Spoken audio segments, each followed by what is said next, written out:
լուծարել հայ առաքելական եկեղեցի Նիկոլ Փաշինյանի հնարավոր նպատակը։ Հարգելի հեռուստադիտողներ, հանգստյան օրերին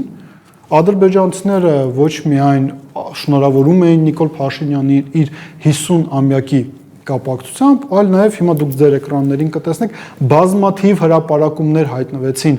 այն մասին, թե ինչքան կարևոր նշանակություն, ինչ մեծ կարևորություն ունի Ադրբեջանի համար Նիկոլ Փաշինյանի հակամարտությունը հայ առաքելական Սուրբ եկեղեցու դեմ, ավելին այնտեղ գնահատականներ են ինչու որ սա կարևոր բոնուս է լինելու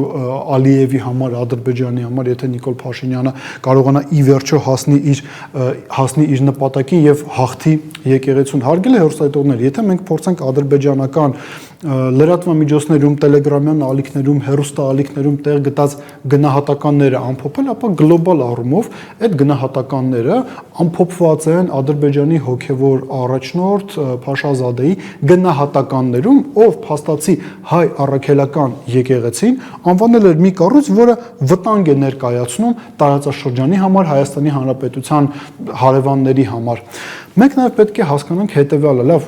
Փաշազադեի գնահատականները բոլորիս էլ ծանոթ են, հայ առաքելական եկեղեցին եւս դրանց արձագանքել է, բայց ինչը կարող էր պատճառը լինել կամ պատճառներից մեկը լիներ, որ Նիկոլ Փաշինյանը, Աննա Հակոբյանը այս տեսակ գնահատականներով հանդես գային հայ առաքելական եկեղեցու դեմ, հիշեցնենք, հա, այնտեղ ի թիվս այլնի եկեղեցականներին մանկապիղծներ անվանեցին,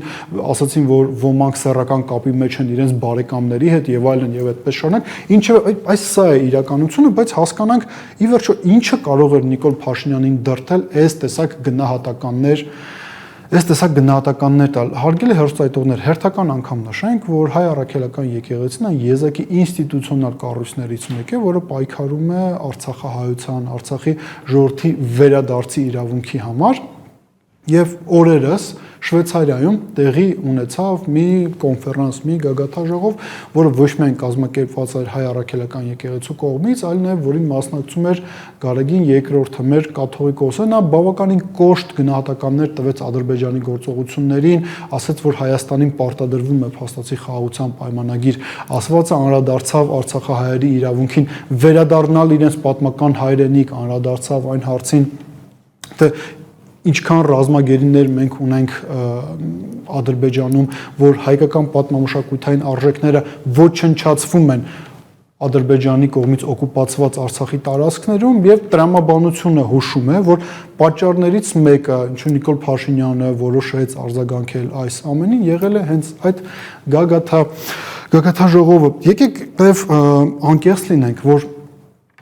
եթե մենք վերլուծում ենք Փաշազադեի գնահատականները, նա իսկապես հայ առաքելական եկեղեցուն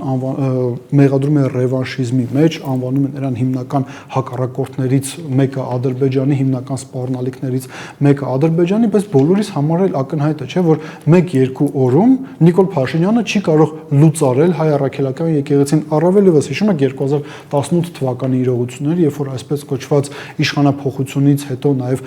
մի շարժում էր ձևավորվել նոր Հայաստան, նոր Հայրապետ, երբ որ փորձում էին գահընկեց անել կաթողիկոսին, նույնիսկ 18 թվականին չկարողացան իրենք նրան հասնել, բայց այստեղ հարց է ծագում, լավ, եթե 18-ին դրան չհասան, հիմա պատճառը ո՞րն է, որ իշխանությունները այս տեսակ հարձակումներ են իրականացնում հայ առաքելական եկեղեցու դեմ, վերջնանպատակը որը կարող է լինել։ Հարգելի հեռուստադիտողներ, Ադրբեջանը բազմաթիվ պահանջների փաթեթներ ունի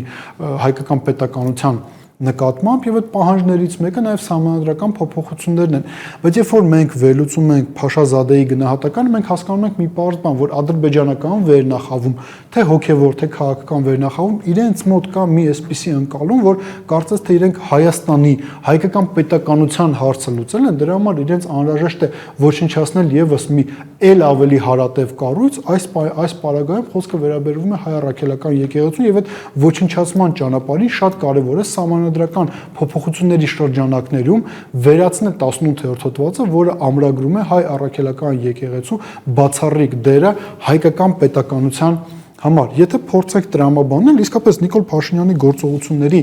վերջնանպատակը կարող է նաև սա լինել տեղեկատվական ինֆորմացիոն ֆոն ձևավորել, որպեսզի հետագայում սահմանադրությունից վերացնի 18-րդ հոդվածը։ Բացի արտաքին քաղաքական որոշակի գործոններից, որոնք ազդում են այս ամենի վրա, կան նաև այս պատմության մեջ բավականին տհաճ ներքաղաքական ներքաղաքական պատմություն, եթե կարելի է այսպես ասել։ Տեսեք, հարգելի հեռուստադիտողներ, Նիկոլ Փաշինյանն ու Աննա Հակոբյանը իրենք մենակ չեն։ Այն ամեն ինչին իրենք իրականացրել են Հայաստանի Հանրապետության հետ, Արցախի Հանրապետության հետ, իրենք արել են իրենց քաղաքական թիմի տեղեկատվական առումով իրենց սպասարկող որոշակի ակտորների շնորհիվ եւ ինչի ականատես է եղանք մենք այս մի քանի օրերի ընթացքում։ Նիկոլ Փաշինյանը եւ Աննա Հակոբյանը ուղղորդված հակաքարոզչություն են իրականացնում հայ առաքելական եկեղեցու դեմ եւ զանազան գործիքներ, քաղաքական եւ լրատվական, այդպիսի մի դերասան, բայց սա երևի մեն Հայաստանում հնարավոր դերասան քաղաքական մեկնաբան, մենք ունենք նաև բժիշկ քաղաքական մեկնաբան։ Հիմա դերասան քաղաքական մեկնաբանը հայտնվում է եկեղեցում եւ եկեղեցականի հետ վիճում է, կռիվ է անում, պահանջում է կադաստրի թղթերը ներկայացնել եկեղեցու։ Մեկ այլ ԿՊԱ-ական այս դեպքում падգամավոր Հասմիկ Հակոբյանը գրառում է կատարում եւ փաստացիորեն եւս նա ասում է, որ նա մոտ ապագայում գնալու է հենց այդ նույն Մարմարաշենի եկեղեցին եւ վիճելու է փաստորեն հոգևորականների հետ, ինչի են իրենք այս ամենը անում, հարգելի հեռուստադիտողներ, ԿՊ վարչության ընտրություններն են մոտենում, խորհրդարանական ընտրություններն են մոտենում եւ ամեն մեկը փորձում է իր փայը ստանալ այս ամենից, մեկը վարչության անդամ է ուզում դառնալ, մեկը գումար է ուզում ստանալ, մեկը ուզում է համամասնական ցուցակում իր տեղը ստանալ, բայց ինչն է այստեղ կարևորը, տեսեք, մենք խոսեցինք արտաքին ազդեցության մասին, այսինքն Թուրքիայի, Ադրբեջանի պահանջների մասին, մենք խոսեցինք ներքաղաքական որոշակի զարգացումների մասին, բայց կա արտաքին եւս մի կարևոր գործոն, որը երբ որ դու վերլուծում ես կամ փորձում ես մի փոքր խորամուխ լինել այդ գործոնը ճիշտ ըմբռնելու ճանապարհին դու հասկանում ես ինչ սյուրռեալիստական իրականության մեջ ենք մենք ապրում։ Հերթական անգամ հիշեցնենք Ամերիկայի Միացյալ Նահանգների կարևորագույն պաշտոնյաներից պետքարտուղար Մարկո Ռուբիան եւ Ռուսաստանի Դաշնության պաշտպանության նախարար Ալեքսեյ Բելոուսովը մի քանի օր առաջ բառացիորեն խոսում են այն մասին, որ կա էսկալացիայի վտանգ Սյունիքում, որ ամերիկյան վարչակազմը քայլեր է ձեռնարկում, որպեսզի ռազմական ներխուժում տեղի չունենա, բայց ինչ են անում այստեղ Հայաստանի Հանրապետության իշխանությունները, իրենք երկրի ներսում ձևավորում են թշնամական մթնոլորտ եւ պայքարում են առանձին վերցրած ինստիտուտներից մեկի, այս դեպքում եկեղեցու դեմ։ Եկեք ամփոփելով մեր զրույցը այսօրվա արձանագրենք հետեւյալը, որ հայկական պետականության դեմ գրոհ է իրականացվում երկու ուղղությամբ, արտաքին ուղղությամբ եւ Ադրբեջանն ու Թուրքիան ակնհայտորեն շանտաժի են ենթարկում Հայաստանի Հանրապետության իշխանություններին, պահանջելով իրենցից զանազան տարբեր զիջումներ։ Հայաստանի Հանրապետության իշխանությունները փոխանակ սրան դիմակայեն, իրենք փաստորեն կյանքի են կոչում իրենց պահանջները եւ այս պարագայում ընտրել են նոր թիրախ իդեմս հայ առաքելական եկեղեցու եւ այստեղ ինքները ձեզ հարց տվեք ում է